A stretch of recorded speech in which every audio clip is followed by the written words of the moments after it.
Bonsoir à tous, ravi de vous retrouver pour le flash de 18 h sur la télévision du Burkina. Le président du Faso s'est exprimé cet après-midi à l'Assemblée générale des Nations Unies.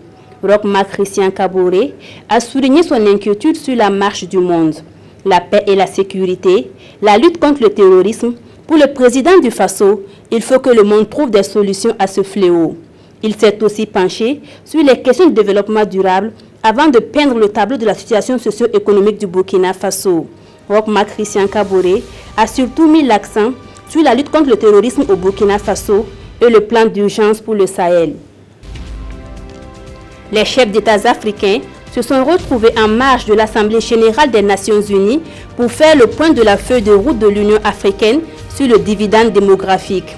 Il s'agit d'un engagement collectif des pays africains pour investir dans la jeunesse. 2017 devrait être l'année des actions fortes et les chefs d'État ont voulu faire un bilan d'étape afin d'évaluer les différentes initiatives.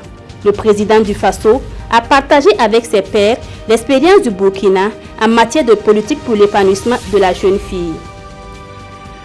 Le Premier ministre Paul Kaba Thiéba est invité par son homologue tunisien à prendre part à la deuxième édition Africa, une rencontre des hommes d'affaires français et africains qui aura lieu à Tunis du 5 au 6 octobre prochain.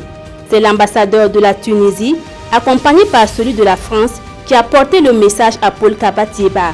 Auparavant, le Premier ministre s'est entretenu avec le syndicat national des travailleurs de l'administration des douanes. Au menu des échanges, l'amélioration des conditions de vie et de travail des douaniers. La jeunesse de la nouvelle alliance du Faso NAFA a tenu une rencontre cet après-midi pour demander la libération de Djibril Bassolé. En se basant sur le verdict du groupe de contact des Nations Unies du 30 juin 2017, il estime que les autorités politiques et judiciaires n'ont plus de raison de détenir leur leader. Par conséquent, la jeunesse de la NAFA du Kadiogo soutient que la détention actuelle de Djibril Bassolé est arbitraire.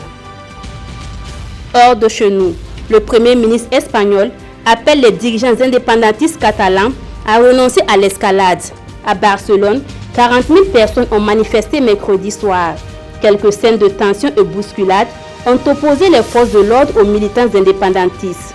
À Madrid, ils étaient aussi près d'un millier jeudi soir pour montrer leur soutien au référendum d'indépendance catalan. 14 cadres du gouvernement régional ont été arrêtés. Le référendum est prévu le 1er octobre prochain. Voilà pour ce flash. Merci de l'avoir suivi. Christine Koulibaly vous retrouve à 19 h pour d'autres actualités.